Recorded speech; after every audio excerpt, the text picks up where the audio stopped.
mulai. Kita sekarang ke sesi 2 ya, Mbak Sisi, Putra Sisi.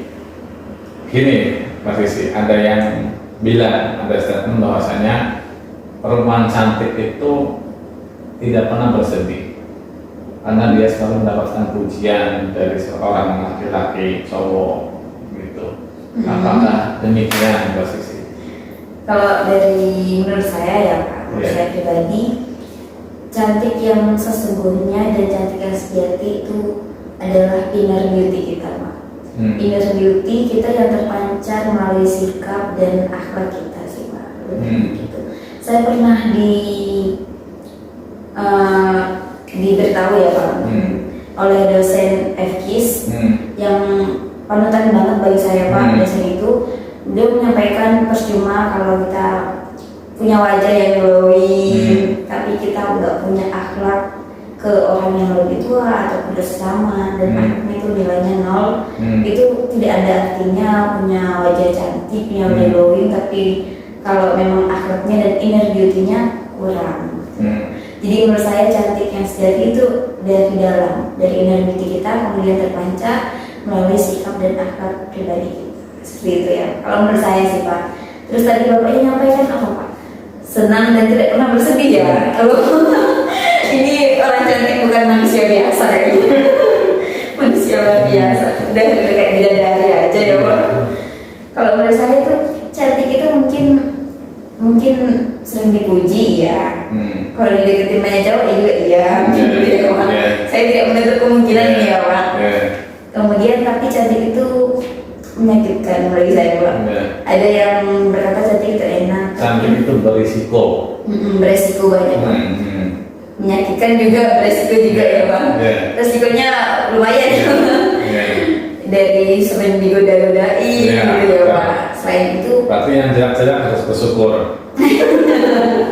Dan bahkan saya pernah juga ikut podcast yang temanya itu karena banyaknya kasus pelecehan seksual, gitu ya Pak. Dan di situ saya diminta untuk menjadi narasumbernya Pak. Mungkin karena di situ alasan dari itunya Pak, podcastnya cantik katanya menyakitkan. Gimana kalau orang cantik yang sering digodain, makanya mendatangi saya gitu ya Pak mungkin. Dari situlah sering adanya orang cantik itu sering dilecehkan, adanya pelecehan seksual, termasuk kayak cuma sekedar sweet gitu ya Pak. Itu kan termasuk pelecehan juga ya Pak, walaupun nggak sedang. Peraturan baru Menteri Agama siul-siul itu termasuk pelecehan. Iya benar sekali Pak. Tapi kan apakah perempuan itu senang kalau ada yang siul-siul? Kan merasa secara tidak langsung kan dipuji. Oh berarti saya diakuin kecantikan saya. Kalau itu tergantung sih Pak, tergantung dari pribadinya masing-masing. Kalau misalkan dia senang, berarti dia senang dengan kecantikannya. Berarti kan bukan termasuk pelecehan karena senang. Ada Pak, ada yang merasa kayak apa nih kok saya diganggu-gangguin kayak gini, terus bahkan ada yang nggak cuma sih tapi nyolek-nyolek gitu ya Pak. Itu kan udah kayak merasa terganggu mentalnya ya kan. Apalagi kalau emang orangnya introvert gitu ya Pak. Itu perlu kita kayak beri pelajaran dan kasih paham, dipahami gitu ya Pak. Ke lelaki ya terutama yang sering seperti itu ya Pak. Itu sih kalau menurut saya Pak arti cantik. Terus tadi tuh menyakitkan itu karena sering ada yang ngomong enak karena kalau terima kerja itu karena kecantikannya gitu ya Pak. Betul. Main. Betul. Mungkin gimana ya Pak, dari situ juga kita yang sih kok merasa oh jadi gini ya, masa aku kayak gini diterima karena kecantikannya bukan karena bakat dan kemampuan yang saya miliki gitu ya Pak. Jadi mereka tuh kayak punya perspektif sendiri tentang kita, sehingga memojokkan kita. Ada lagi Pak, kalau foto nih Pak sering, karena mungkin insecure ya Pak. Jadi ini yang pegang di depan ini, karena aku gak mau jelek gitu, kamu aja yang pegang gitu ya Pak. Jadi sering banget kayak gitu ya Pak. Terus ada lagi Pak, saya foto sama teman-teman, itu saya di crop Pak, karena mungkin nggak tahu ya saya maksudnya gimana ya Pak. Di crop jadi sama teman-teman yang lain aja gitu ya, untuk di post mungkin Pak. Tapi saya tidak tahu maksudnya seperti apa mungkin. Itu sih menurut saya yang selama ini saya alami sih Pak. Kemudian cerita suramnya mana dulu? Oh cerita suramnya. Cerita suramnya yang apa nih Pak? Ya yang sedih banget. Yang sedih banget. Yang mana ya? Masa sampai nangis. Mungkin nggak pernah sedih. Nah itu berarti Nggak nggak nangis ya biasa. Ya mungkin itu sih Pak, yang sampai nangis banget itu pernah Pak, saya tuh dibully Pak. Ya gimana? Dulu ya, sebelum grow up kayak sekarang ini mungkin ya. Dulu saya tuh bulu Pak, aslinya bulu. Terus sekarang pakai skincare. Alhamdulillah, mungkin wudhu cukup ya. Percaya gak Pak kalau Enggak. cuma wudhu? Enggak. Skincare-nya wudhu Pak, gak percaya. Enggak banyak kelihatan ini pakai skincare. Dulu saya dibully Pak, dibulinya tuh lumayan menyakitkan ya bagi saya Pak. Iya. Pernah saya dibully tuh gini, waktu mabanya Pak. Iya. Mungkin emang hitam, pendek, kurus gitu ya Pak dibulinya, terus body shaming gitu ya Pak. Terus pernah saya dibully itu sama teman-teman saya sampai disindir di medsos, media sosial Pak. Itu keterlaluan banget kayaknya ya sampai ke medsos.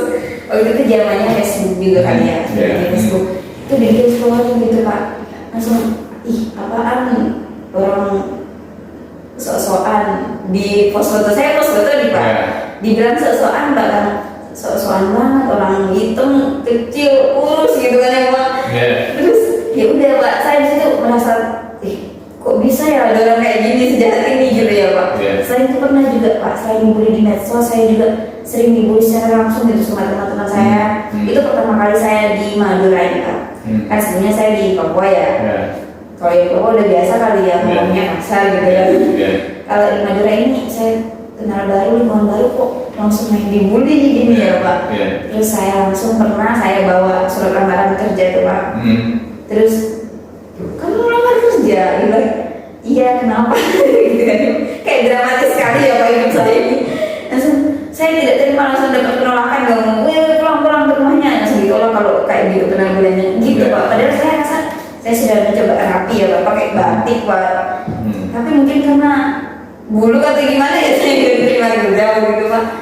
Akhirnya saya udah berkas itu Pak, saya balik ke rumah Pak, gak jadi di situ mungkin ya saya gak jadi untuk mengambil kerjaan itu Pak.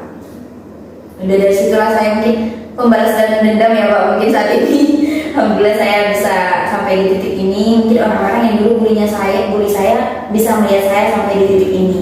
Saya nggak tahu tanggapan mereka seperti apa, yang penting saya sudah mencoba untuk memaafkan mereka. Bukankah kita harus saling memaafkan Pak? Gitu. Iya. Ya mungkin itu masa paling suram saya, nggak cuma sampai nangis saya gitu Pak. Mungkin sampai berdoa sepertiga malam sujud itu sudah seringnya Pak, kok bisa ada orang kayak gini gitu. Sepertiga malam, 2/3-nya kapan? Karena 3/3 aja. Subuh Pak. Saya juga sering cerita Pak ke orang tua kalau kok gini sama gitu ya, biarin gitu, gak usah dengerin gitu. Sejak kapan Sisi itu ada kemauan untuk tampil glowing? Sejak mengikuti terjun di dunia percintaan Pak. Sebenarnya saya biasa aja sih Pak, cuman sama yang tadi senior ke saya tuh, kamu tuh buta, harus kayak gini, gitu kan Pak, benar-benar pas gitu. Salah sedikit langsung gini, komen sedikit gitu. Batasan pendek ditekan. Ditekan. Jadi kayak penampilan salah dikit langsung ditekan di komen gitu ya Pak. Sama almarhum Mas Badrus itu Pak, yang paling sering membawa saya sampai ke glow up kayak gini sih Pak. Mungkin sekarang saya tetap nggak terlalu glow up banget ya, biasa aja. Mungkin tahun depan lebih baik lagi. Soalnya itu sih suram, lumayan suram dan lumayan menyakitkan itu Bang. Menyakitkan. Menyakitkan Bang, dibully kurus, hitam, pendek gitu ya Bang. Sekarang udah enggak ya? Alhamdulillah. Mungkin Tambah porsi makan. menurut Bapak gimana Pak? Saya kan tidak bisa menilai diri saya sendiri ya Pak. Oke. Menurut akhirnya tadi karena lanjut ke inner beauty, dan menurut saya memang loh yang ikut duta-duta itu apa ya? Ada attitude-nya. Iya benar. Salah satunya ini Sisi. Dan yang saya kagumi lagi itu yang menurut saya bukan yang lain tidak keren ya. Iya. Pokoknya yang podcast dengan saya itu keren semuanya itu. Saya semua keren Pak. Iya, semua keren. Di atas rata-rata. Iya, kalau memang ada penilaian dari manusia, yang paling keren adalah akhlak. Iya. Ya. Iya, saya juga sempat kagum sama teman saya itu Pak. Tetapi Allah itu walaupun keren dengan prestasi dia sudah sangat sopan. Iya, benar Pak. Attitude-nya tuh Luar bagus biasa. banget gitu, luar biasa. Apalagi alumni pesantren sama Iya. Bapak ya. Pesantren mana Pak? Dia di Darul Ulum, saya di Taman Beras. Oh, dari Jadi dalam diri akhlak itu dari Taman itu tidak ada rasa sombong. Dia wapres, Iya. kita pendidikan, portret, Iya. ya. Terus di PMI juga dia pengurus gitu. Nah, makanya saya sekarang pengen tanya sama Sisi, sepenting apa pendidikan untuk perempuan cantik? Pendidikan, Iya. perempuan cantik. Iya, Hanya untuk cari orang yang cantik Pak. ya nggak perlu punya. Perempuan semuanya ya Pak. Soalnya kan ada yang bilang gini, Diskriminasi nih ya Pak. ada yang bilang gini, kalau udah cantik nggak usah kuliah, nggak usah sekolah, langsung aja kerja. Kan kita di sosmed itu kan banyak berseliweran, kerjaannya SPG itu joget-joget aja, ya kan? Gimana? Di sosmed, iya di Oh, sosmed ya kan, iya. SPG. Sekarang kan akhirnya semua SPG itu dia seolah-olah kerjanya itu cuma mempromosikan untuk joget-joget gitu kan. Nah akhirnya di endorse, itu kan menggunakan cantik. Iya. Iya, tapi gak juga sih Pak. Ada yang karena mungkin konsep editannya bagus gitu Pak. Betul. Ya, jadi pendidikan itu apakah penting bagi perempuan? Ini mungkin lebih berbicara ke bidangnya akhlak juga ya Pak sebagai Menteri Pendidikan. Tapi emang pendidikan itu penting sih Pak, karena apalagi bagi perempuan, karena perempuan itu suatu saat nanti akan menjadi ibu dari anak-anak yang mereka harus ajar. Anak-anak siapa? Anak-anak dari ibunya Pak. Jadi ibu itu perempuan itu sebagai sekolah pertama, apalagi seorang ibu nanti ya Pak, sebagai sekolah pertama untuk anak-anaknya. Itu daftar nggak nanti sekolah? Mungkin daftar Pak. Lumayan ya Pak. Oh, iya. Jadi menurut saya pendidikan itu penting, terutama buat wanita dan seluruh perempuan di Indonesia, karena sebagai mengajarkan gak hanya pendidikan formal Pak, tapi pendidikan tadi yang Bapak sebut, attitude dan akhlaknya. Pak. Jadi sekolah utama untuk anak-anaknya nanti, sehingga perempuan itu tidak hanya di dapur, sumur, kasur gitu ya Pak katanya, tapi juga harus berpendidikan sampai di kuliah. Alhamdulillah saya juga berpendidikan, dan mungkin ada orang yang tidak mampu kuliah gitu ya Pak. Mungkin banyak wanita-wanita di desa-desa terpencil sana Pak yang masih kurang mampu untuk pendidikan tingginya Pak. Setidaknya mereka harusnya punya pendidikan di SMA dan SMA, dan kebanyakan kalau di Magelang itu kan ada pondok pesantrennya Pak. Dari situ mungkin bisa belajar pendidikan akal dan etika Pak. Menurut saya memang penting sih Pak pendidikan itu, terlebihnya lagi bagi perempuan.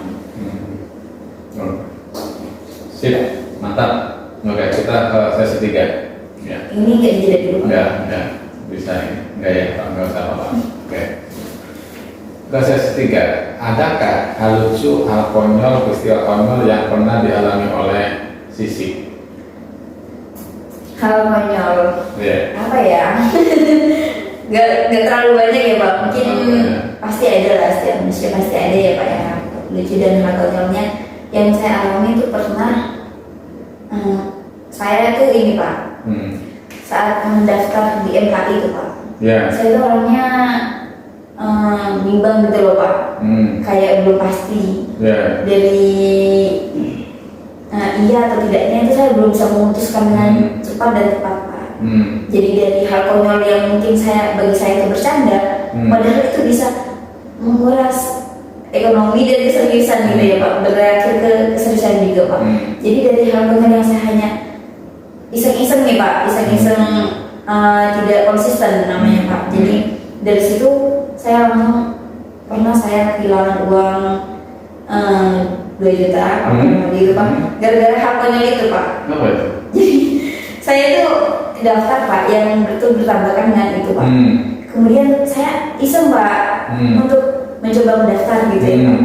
Ternyata saya kira hanya permainan Pak, perjalanan gitu Pak. Ternyata hal itu serius beneran untuk pembayaran dan lain-lainnya itu bisa menghabiskan uang sekitar ya 2 juta itu Pak, walaupun saya tidak ikut mengikuti kegiatan itu Pak, tapi saya tetap harus membayar. Mungkin agak secret ya Pak, karena di dunia perdutaan dan permisahan itu Pak. Mungkin ada lagi sih Pak selain itu. Pernah saya tuh sama orang gila nih Pak, saya ketemu orang gila di rumah Pak, di rumah. Terus saya kira tamu Pak. Apa di sini? Di Madura. Saya kira tamu Pak. Saya tanya, kalau di Madura kan mainnya teh gitu ya, teh mau minum kopi apa susu tadi gitu kan. Terus diem aja Pak, saya kira tamu orang tua saya Pak, soalnya kan saya sendirian gitu Pak. Diem aja Pak, nggak jawab. Ya udah saya diem aja juga gitu Pak. Terus saya tanya lagi Pak, minum teh apa kopi gitu ya. Orangnya tuh gini Pak, gitu Pak kan kalau yang teh emang nggak jawab kalau ngomong. Terus Pak, ya udah mungkin saya nggak salah dengar gitu. Saya ke dapur Pak, buatin itu Pak teh gitu, buatin teh. Terus saya antar Pak. Loh kok udah nggak ada orangnya. Ternyata tehnya ya udah saya taruh aja ya Pak, orangnya nggak ada Pak. Terus saya pas balik ibu saya tanya, itu mak tadi ada orang gitu ya. Saya buatin teh, tapi kan tamunya bapak. Ternyata bukan tamunya bapak, itu orang gila katanya. Kok bisa dibuatin teh gitu ya? Pantes tadi saya ngomong kopi atau teh, gitu ya gak jelas. Dan emang itu sudah orang gilanya udah dikenal sama orang Turki gitu loh. Cuman karena saya saja yang baru hadir dan baru tahu. Soalnya penampilannya itu kayak tidak terlalu terlihatan gila gitu ya Pak. Kayak masih rapi aja biasa. Ya sudah dari situ saya kok bisa gitu ya. Kok nyulut. Iya, nanti persis sama ceritanya Wiwin. Wiwin juga cerita orang gila. Oh iya, gimana Pak? Wiwin cerita orang gila yang berpakaian plastik semua, malam-malam di pagar. Jadi dikiranya pocong. Ternyata orang gila. Udah trik pocong gitu ya Pak. Udah keluar semua itu. Berikutnya sebelum closing statement Sisi,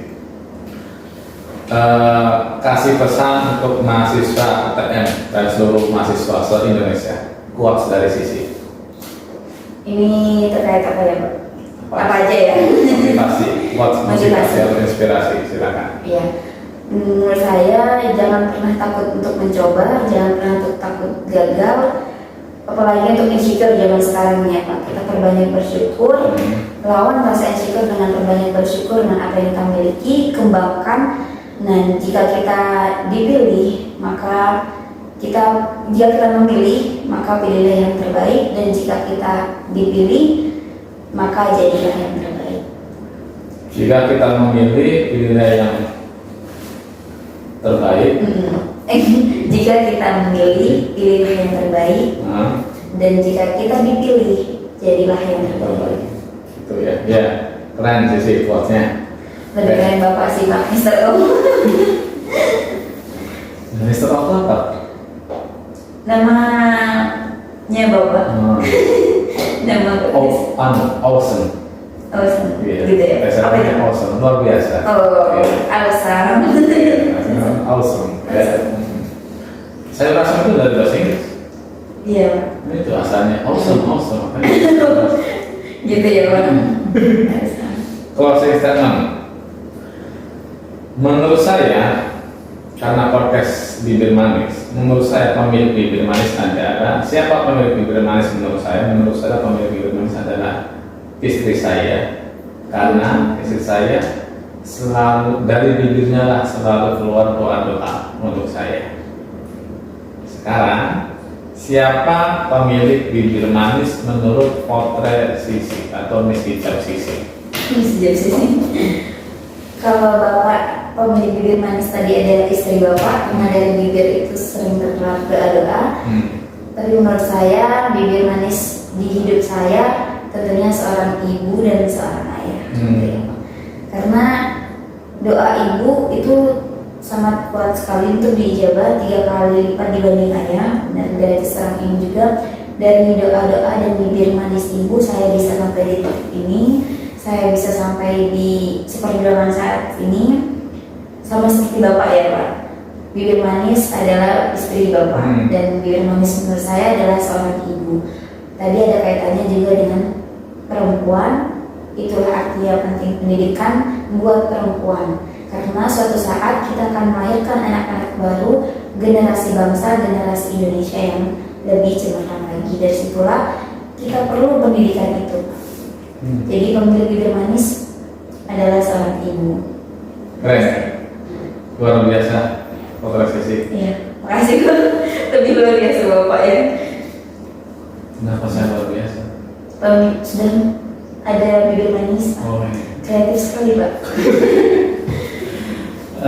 Sisi, terima kasih sudah berkenan hadir di podcast bibir manis saya ini. Insya Allah di lain kesempatan kita bisa podcast lagi ya dengan sisi yang lebih dari ini. Ya. Kalau tadi terakhir ini menyandang Miss Hijab, mungkin Insya Allah menyandang nanti Miss Indonesia. Amin ya Allah. Nothing impossible kan? Ya, nothing impossible ya. Oke. Tidak ada yang tidak mungkin. Iya. Benar sekali Pak. Betul. Sisi sukses terus untuk karirnya ya. Selalu mencoba hal-hal yang baru ya. Kalau udah keluar ijazahnya bisa daftar PNS ini ya. Belum ya keluar ijazahnya ya. Udah Pak. Sudah dibuka. Ya. Oke. Sekali lagi makasih banget Sisi ya. Sama-sama Pak, saya juga terima kasih sudah mengundang saya di podcast Bapak. Semoga kedepannya podcastnya Bapak ini lebih luas lagi, Amin. banyak yang nonton dan subscribernya ya Pak. Amin. Zainul subscribe belum? Nanti subscribe ya Zainul ya. Oke, terima kasih teman-teman bibir manis ya. Jangan lupa saksikan podcast bibir manis saya di YouTube channel Dede Rosadi Zeta. Jangan lupa like, komen, dan share, subscribe juga. Insya Allah kita ketemu lagi di kesempatan. See you. Wassalamualaikum warahmatullahi wabarakatuh. Terima kasih. Berikutnya tag video.